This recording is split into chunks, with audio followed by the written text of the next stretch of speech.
Good afternoon, everyone, and thank you for clicking on WDTV.com. I'm Brittany Hoke. And I'm Matt Heckel, and here's the top stories we've been following here on 5 News today. 10 union mine workers were arrested at a protest in St. Louis. Yeah, they were among hundreds of active and retired coal workers who gathered outside a federal courthouse and outside Peabody Energy headquarters. They came by bus from Illinois, Indiana, Kentucky, Ohio, and right here in West Virginia. They were protesting the bankruptcy of Patriot Coal, a company spun off from Peabody in 2007, and the possible elimination of health care for retirees and reduced wages for current employees. A hearing on Patriot's bankruptcy was held yesterday in St. Louis.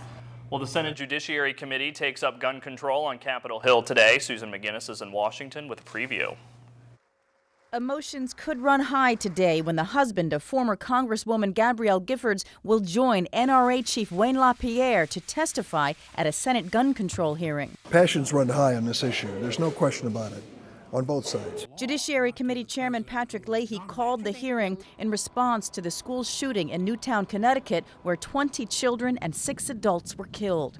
But LaPierre says he doesn't believe the shooting should lead to new gun control laws. He plans to tell the committee law-abiding gun owners will not accept blame for the acts of violent or deranged criminals. We could see some fireworks here on Capitol Hill when Senator Dianne Feinstein gets her chance to question LaPierre at today's hearing.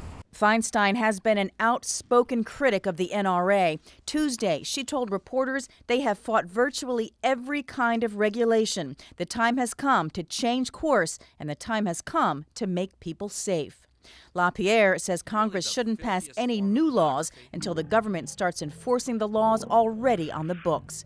Susan McGinnis, CBS News, Washington.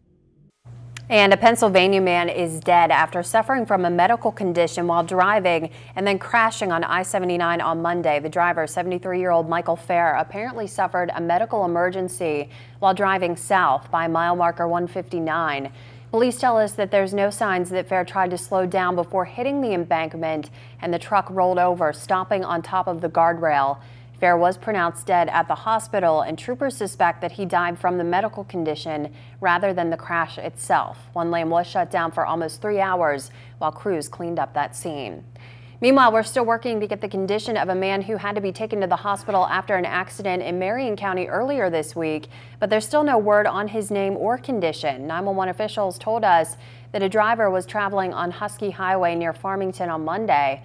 Somehow that driver slammed into a telephone pole and split it. The car then apparently flipped several times and landed about 250 feet over an embankment. That man was trapped inside until crews could get him out. He was taken to Ruby Memorial Hospital. As soon as we hear more about him, we'll be sure to let you know. And we've learned that a house fire Monday night in Upshur County is being called suspicious. A little before 8 o'clock, a neighbor noticed the home was on fire on Ellis Creek Road. That's off of Alexander Road in Selbyville. By the time fire crews got there, flames had already taken over. Now, nobody was home at the time, but it has been ruled a total loss. Fire officials did tell us they plan to notify the state fire marshal's office. And President Obama says now is the time to pass immigration reform. During a campaign-style speech in Las Vegas, the president praised a bipartisan agreement between a group of 8 senators who drafted a proposal for new legislation. Their plan leads to eventual citizenship for roughly 11 million undocumented immigrants in the U.S. It also strengthens border security and allows for a better guest worker program. And the Senate has easily confirmed John Kerry to be the next Secretary of State. The vote was 94-3 in favor of the senator from Massachusetts. Kerry will replace Hillary Clinton, who's stepping down after 4 years. Massachusetts will hold a special election to replace Kerry.